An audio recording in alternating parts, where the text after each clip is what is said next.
Olá, o assunto do debate do Direito Sem Fronteiras de hoje é o aumento significativo no número de pedidos de nacionalidade portuguesa.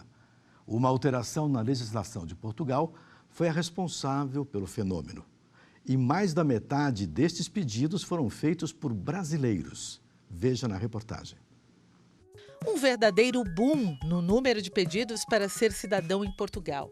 Isso por causa de uma alteração na Lei de Nacionalidade Portuguesa que passou a vigorar em 2017. A nova legislação estendeu a netos de portugueses o direito à chamada nacionalidade de origem, que permite mais benefícios do que a cidadania por naturalização. Nacionalidade de origem significa que o neto de português passa a ter status de cidadão nativo.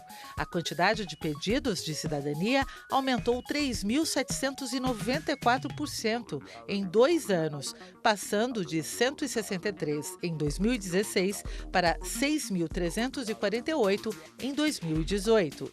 Outro dado significativo, os brasileiros representam 85% das requisições, com 5.412 pedidos feitos por netos no ano passado. Dados que refletem na quantidade de brasileiros vivendo em Portugal, que também disparou em 2018, uma alta de 23,4% em relação ao ano anterior, segundo o Serviço de Estrangeiros e Fronteiras, órgão responsável pela imigração no país. Bom volume. Para debater o assunto, convidamos Inês Lopes, professora de Direito Internacional, e Rafael Oliveira, mestre em Direito Internacional. Muito obrigado pela presença dos dois aqui em nosso programa. É só uma mudança de lei ou existe algum outro motivo que esteja estimulando esse aumento de pedidos, sobretudo por parte de brasileiros, professora? Primeiramente, são 2 motivos. A mudança na lei que passa a permitir a possibilidade de netos ter direito à nacionalidade portuguesa. E o segundo motivo é a crise econômica no Brasil. Então, como foi abordada pela reportagem, houve aumento substancial, principalmente na requisição de nacionalidade de netos de portugueses. A legislação passou a reconhecer e também facilitou a tramitação do pedido de nacionalidade. Essa é a grande mudança da lei? Essa é a grande mudança na lei. Brasileiros que são netos de portugueses podem pedir cidadania portuguesa, é basicamente isso. Exato, e também facilitou, diminuindo o número de documentos, como por exemplo, até 16 anos, você não é mais obrigado a apresentar uma certidão negativa de prática de crimes, né? Então, você pode pegar uma certidão negativa de criminalidade, isso facilitou também. E, ao mesmo tempo, o Brasil, a partir de 2016, também passou a fazer parte da Convenção da Apostila, facilitando a tramitação de documentos. Então, isso desburocratizou a forma de obtenção de documentos no exterior, facilitando a troca de documentos entre os cartórios do Brasil e de Portugal. Perfeito. Já volto com a senhora. Professor, algum comentário sobre isso? O senhor vê mais algum estímulo para esse aumento? Esse estímulo que a professora trouxe é um estímulo muito importante, né? Porque, na verdade, a crise no Brasil, ela com certeza estimulou muito. Não é incomum nós ouvirmos de pessoas com desejo de ir a outros estados, não só a Portugal, mas a fazer essa mudança mesmo com a sua família, porque a facilidade que a lei trouxe, né, a facilitação que a lei trouxe e todas as facilitações que já haviam, tendo em vista que Brasil e Portugal sempre foram muito próximos nas suas relações e sempre tiveram uma facilitação entre acordos bilaterais, e aí em 2000, também com a reunião de todos esses acordos, nós tivemos a promulgação e também a ratificação do Tratado da Amizade. Em 2000, por aí, né? Exatamente, em 2000. Então, nós tivemos aí um crescimento. É um crescimento exponencial muito, muito considerável, né? É muito vigoroso, né? Quase 4.000%, de 163 em 2016 para 6.348. Esse foi o aumento. E aí os brasileiros representam 85% desses pedidos, com 5.412 pedidos. É um volume muito grande. É muito grande. Agora, do ponto de vista do conhecimento, essas pessoas que conseguem essa cidadania, normalmente elas ficam lá em Portugal ou elas vêm para cá? Aqueles que vão estudar, fazer doutorado, esse conhecimento não é perdido para o Brasil? Ou seja, esses profissionais vão para Portugal, enxergam a Europa, têm um passaporte europeu, eles voltam para o Brasil ou esse conhecimento vai ficar lá na Europa agora? São vários fatores, né? Se nós observarmos como foi colocado, dentre os fatores, a questão da mudança da lei, a questão da facilitação na tramitação de documentos, a crise econômica no Brasil, a gente pode ver também sobre o lado de que o Brasil também recebeu muitos portugueses no passado e que o pedido de neto significa que você teve portugueses que vieram estabelecer residência no Brasil e tiveram lá netos. E esses netos hoje também querem ter o direito à cidadania para estudar, para ter a possibilidade de novos empregos. E aí, quando você tem brasileiros, filhos ou netos de portugueses que vão para Portugal e lá estudam e não retornam para o Brasil, você tem pessoas qualificadas que deveriam retornar para o Brasil para que eles pudessem trabalhar no Brasil com mais qualificação. Essas pessoas qualificadas acabam levando as riquezas para Portugal e a gente perde nesse sentido. Do ponto de vista da mudança da legislação, o que o candidato a essa cidadania tem que providenciar em termos de documentação para que ele seja, vamos dizer assim, tenha condição de pleitear a cidadania? Na verdade, a facilitação na nova lei, ela facilitou a comprovação do seu vínculo, né?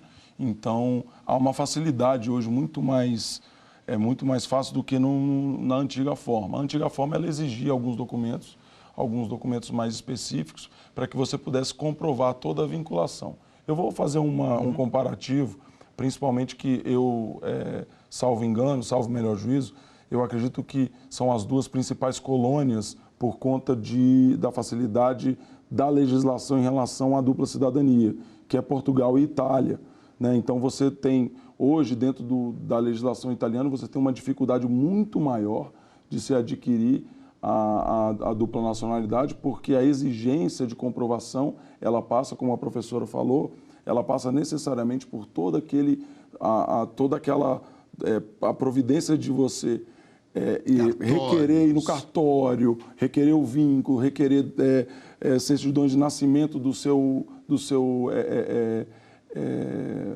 avô, enfim, da vinculação, o que a nova lei de Portugal de 2017, na verdade, trouxe uma inovação, um alívio, exatamente, trouxe uma facilitação. Vamos dizer, um certificado de nascimento do avô, certidão de óbito. A própria certidão já basta, né? Já basta exatamente para você providenciar toda essa documentação e providenciar todo o processo administrativo para que eles possam fazer o julgamento. Portugal tem facilitado também a questão do visto Gold, né? Você, querendo fazer um investimento em Portugal, você pode obter um visto para fazer esse negócio mediante a oferta de 500 mil euros de investimento. Como é que funciona isso? Na verdade, você tem várias formas de atrair investidores. Você pode atrair investidores facilitando os valores que devem ser investidos. Então, Portugal, quando ele estabelece que se você investir 500 mil euros, você tem o direito de permanecer em Portugal, ou como se você tem alguns países que possibilita você adquirir a nacionalidade por investimento, é uma forma de facilitar a entrada de estrangeiros no país isso e não está atrair valendo investimentos. Ainda, estão estudando isso, né? Eles estão estudando, mas se a gente compara, por exemplo, Espanha, que tem a possibilidade de aquisição de nacionalidade espanhola, se você investir, salvo engano, 2 milhões de euros, você tem a possibilidade de adquirir a nacionalidade espanhola. Comprando uma nacionalidade. Literalmente é uma forma de aquisição de nacionalidade econômica. Não havia ius sanguinis, nem havia da aquisição por naturalização, mas é a via econômica de obtenção de nacionalidade. A Europa já foi conhecida também por venda de títulos de nobreza, etc, etc. Essa venda de cidadania, desse título de cidadania, Ele lembra alguma coisa no passado? Seria uma crise moderna que nos leva para o passado em termos de venda de conforto ou não? Na verdade, o que eu acredito, né? Eu acredito que essa facilitação, que eu acredito que seja uma facilitação, na minha opinião, de aquisição da nacionalidade por um investimento, ela está muito mais direcionada, estabelecida na forma de uma forma econômica, na visão econômica, do que na própria visão de nacionalidade mesmo. Porque você tem um próprio exemplo dos Estados Unidos, né? Você consegue a aquisição também da nacionalidade americana, desde que você invista, e o modelo, por exemplo, dos Estados Unidos é um modelo mais direcionado. Você investe nas startups que eles indicam e no momento em que você faz aquele investimento naquelas startups, você adquire também, na verdade, não é nem a nacionalidade, é o início para que você possa adquirir a nacionalidade, que no caso é a residência permanente, diferentemente dos estados da Europa, né, como Portugal, como Espanha, né, o Visa Gold, que tem uma diferença muito grande nessa alteração da legislação. Porque essa alteração que houve na legislação, ela traz uma nacionalidade originária, ela não traz uma naturalização. Ela traz uma nacionalidade originária. Que é um grau acima. É um grau acima, exatamente. É um português. É um português nato. Nato. Né? Em termos de direitos e deveres, pode ser considerado, pode ser equiparado como um português nato, uma vez que ele repassa essa nacionalidade para os seus descendentes. Né? A senhora mencionou a questão da crise como sendo a crise brasileira, como sendo crise econômica, né, brasileira, como sendo um dos motivos que estimulam esses pedidos de cidadania em Portugal. Mas os estudantes também estão buscando Portugal. Por que Portugal tem sido mais, digamos assim, o objetivo de quem quer fazer um mestrado, um doutorado? Qual é a facilidade que se encontra lá, que não se encontra aqui no Brasil? Também eu posso apontar, primeiramente, a facilidade da língua. Né? Então, como o curso é em português, a facilidade de não falar uma língua estrangeira, isso é uma identificação linguística. E o segundo motivo é que os cursos de mestrado e doutorado em Portugal não são tão caros quanto cursos, por exemplo, nos Estados Unidos, Canadá ou Inglaterra. Então, em alguns cursos são até mais baratos que no Brasil, né? Há exemplo de alguns cursos custarem em torno de 7.500 euros, 8.000 euros ano. Então, isso torna mais acessível essa facilidade de brasileiros fazerem os cursos no exterior. E a facilidade da língua, a facilidade de acomodação. O Brasil, dependendo da região, ele está muito mais próximo de Portugal. E tudo isso facilita a ida de brasileiros para Portugal. Perfeito. Vamos fazer uma rápida pausa, a gente retoma já esse assunto e eu quero ouvir a sua opinião, professor. Tá bom? Voltamos daqui a pouquinho. Não vai embora.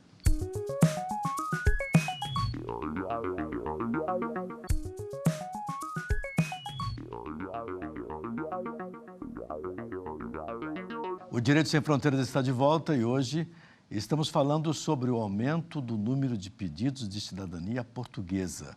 Nós falávamos ao final do primeiro bloco que o número de estudantes também tem crescido, né, lá em Portugal. Brasileiros que vão a Portugal para fazer mestrado, doutorado. Qual é o seu comentário sobre isso? Por quê? Complementando o que a professora já tinha dito, eu percebo que a própria legislação, o próprio Tratado da Amizade, no artigo 39, ele traz uma segurança jurídica para o estudante que vai para o exterior. Vamos explicar um pouquinho. O que diz exatamente o tratado? Ele diz o seguinte, que o reconhecimento dos títulos obtidos por portugueses no Brasil, em universidades brasileiras, e por brasileiros obtidos em Portugal por universidades portuguesas, eles vão ter uma equivalência aqui no Brasil. Eles se equivalem. Então, no momento em que você obtém uma titulação de mestre, uma titulação de doutor em áreas específicas que o próprio tratado não fala, né, não especifica quais são as áreas, mas em todas as áreas de conhecimento, você tem uma equivalência por conta do tratado.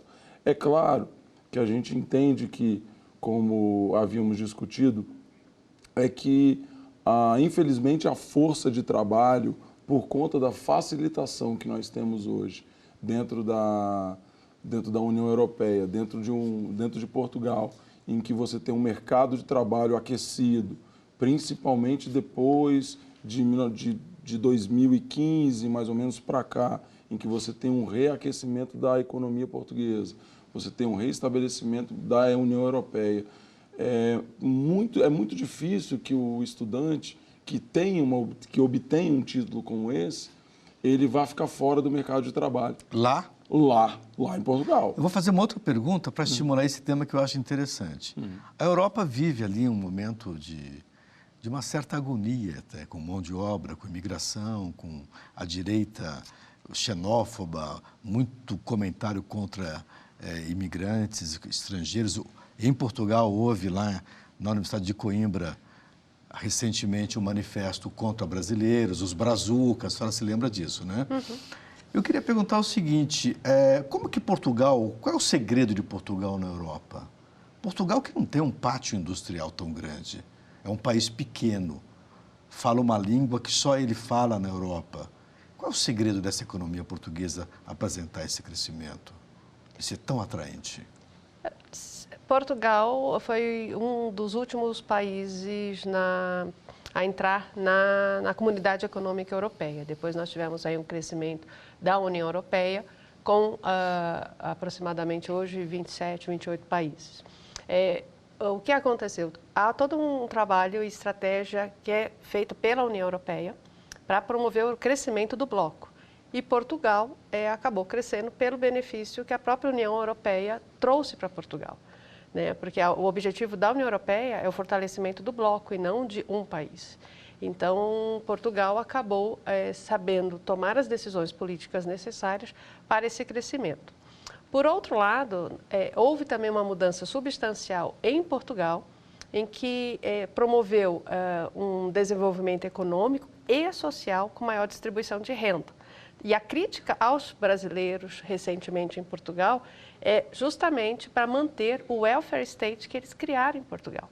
Que não tinha. Que não tinha. E ele passou a ter. Então, hoje, se diz muitas vezes em Portugal que Portugal passa a não ser tão rico como um país da Inglaterra, mas as pessoas em Portugal passam a ter acesso a bens essenciais, como educação, saúde. Grande parte da saúde de Portugal, por exemplo, é pública, não é privada. A educação também é pública e não privada. Então, as pessoas passaram a ter acesso a esses bens públicos. Isso deve ter, inclusive, estimulado pessoas, aposentados, que saem do Brasil para viver em Portugal, quando têm filhos ainda no ensino médio, porque lá é mais tranquilo de manter isso. Houve um aumento aqui, por esses dados do Departamento de Imigração de Portugal, de 23%, quase 24% de brasileiros que estão morando lá em Portugal. Aposentados, não estão em busca de cidadania, querem morar lá, né?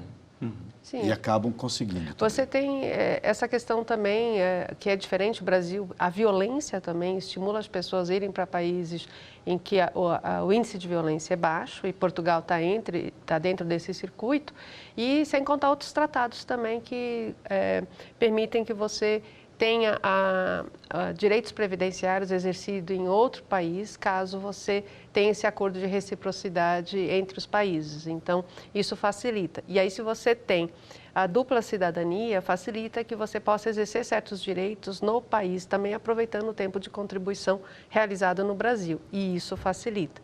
É importante destacar que a dupla cidadania faz com que a pessoa não possa exercer as duas cidadanias ao mesmo tempo. Isso que eu queria perguntar. E aí isso faz com que ela tenha que optar. Eu não posso, por exemplo, ser uma portuguesa em Portugal, aí eu tenho um problema com a justiça em Portugal, eu falo, agora eu sou brasileira, eu vou buscar meu consulado para proteção. Isso não pode, porque a partir do momento que a pessoa entra com a cidadania, com o passaporte, com a carteira de identidade portuguesa e se apresenta como portuguesa em Portugal, ela deixa de exercer a cidadania brasileira. E aí ela tem essa proteção. A questão da dupla cidadania, professora, como é que funciona? Eu posso usar as duas? Tenho que abrir mão de uma? A dupla cidadania é um direito que alguns países permitem, não são todos os países que permitem dupla ou múltipla cidadania. O Brasil permite dupla? O Brasil permite dupla e múltiplas cidadanias se você tiver todos os fatores de conexão que te levem a obter mais de 2 nacionalidades. E o Brasil também não... a única forma de você perder a nacionalidade é se ela for solicitada pessoalmente pela pessoa. Então, se ela fizer uma requisição, ela perde, porque a nacionalidade não é originária e secundária. Então, o Brasil possibilita a dupla ou múltipla cidadania desde que originária. E aí, o que acontece? Você não pode usar a cidadania como você veste uma roupa. Então, se você é brasileiro e vai a Portugal e se apresenta com o passaporte português, você deixa de ser cidadão brasileiro e passa a submeter para todos os fins os direitos e obrigações que você é enquanto cidadão português. Então, por exemplo, se você vai para Portugal, faz compras em Portugal, como cidadão brasileiro, você pode voltar e pedir o retorno tributário, por exemplo. Então, você pede o retorno do tributário. Então, você sai do aeroporto, pega lá o seu dinheiro de volta, porque você tem esse direito. Mas se você entra com a cidadania portuguesa, você não passa a ter esse direito. Claro. Então, para fins políticos, então, quando as pessoas têm dupla cidadania, elas têm que cumprir as obrigações duplamente. Elas têm que cumprir com as obrigações políticas, então, em anos de eleições, elas têm que comparecer ao consulado para votar ou justificar. Para fins tributários, elas têm que fazer as declarações de imposto de renda. Para fins aduaneiros, elas têm que prestar conta caso elas tragam algum produto ou não, e assim sucessivamente. E o que não pode é exercer simultaneamente as 2 cidadanias. Ou seja, se tiver uma eleição em Portugal, eu sou um cidadão português, sou neto, já consegui o meu status de cidadão português, mas eu ainda sou brasileiro. Eu tenho que abrir mão disso? Não necessariamente. Dependendo da legislação, normalmente, ainda que você esteja no Brasil, se você optou por ter a dupla cidadania, se lá é obrigatório o voto, você deve ir ao consulado para justificar ou para votar, dependendo do tipo de eleição. Eu posso votar lá e votar aqui? Se for para a mesma eleição, não. Ou você vota estando lá, ou você vota estando no Brasil. Então, se você está domiciliado em Portugal... Não, a minha pergunta é, eu posso votar numa eleição em Portugal e votar numa eleição aqui no Brasil? Sim, é possível. É possível. Perfeito. Porque você está exercendo as 2 cidadanias, porque quando você tem dupla cidadania, você passa a exercer as 2. O que você não pode é simultaneamente exercer enquanto pessoa, porque nós não podemos estar em 2 lugares ao mesmo tempo. Então, se você está no Brasil, você vai ter que agir como brasileiro e mesmo sendo cidadão português, você tem que comparecer ao consulado. Se você estiver exercendo a cidadania portuguesa em Portugal sendo brasileiro, você vai votar em Portugal, mas se houver eleições no Brasil, você também é obrigado a comparecer ao consulado brasileiro para votar. Ou, caso não compareça de acordo com a eleição brasileira, quando você retorna, você tem um tempo para fazer a justificativa. A questão das máfias que podem já estar operando na venda, vamos dizer assim, de documentação para brasileiros. Que tipo de ameaça, qual é o grau dessa ameaça e o que fazer para evitar isso? Na verdade, toda a máfia, toda a organização criminosa que envolve imigração irregular, ela na verdade, ela não tem um envolvimento exclusivo só com esse tipo de delito. Na verdade, ela decorre de outros delitos também, que aí entram tráfico de pessoas, enfim, demais delitos que estão afetos a essa situação. Inclusive, a Itália chegou a destruir vários passaportes italianos falsos recentemente, né? É uma prática comum hoje, né? A questão do tráfico de pessoas é uma questão bastante séria, porque existe esse crime que acaba atraindo as pessoas e aliciando-as para a promessa de que elas vão ter uma vida melhor, que eles têm uma facilidade para aquisição de passaporte europeu, de permanência. E quando essas pessoas chegam na Itália, em Portugal, elas são colocadas numa situação de vulnerabilidade que muitas vezes elas não conseguem retornar. Nós fizemos um programa aqui sobre tráfico humano e os valores que envolvem essas operações ilegais são valores que chegam aí na casa de 30 bilhões de dólares ano. É um valor expressivo, é muito difícil conter isso sem uma fiscalização policial e um trabalho de força-tarefa quase que internacional. Infelizmente, chegamos ao final de nosso programa. Muito obrigado pela participação, muito obrigado também a você que nos acompanhou. Veja a nossa programação no site da TV Justiça e também no nosso canal no YouTube. O nosso e-mail é direitosemfronteiras@stf.jus.br. Um abraço e até a próxima.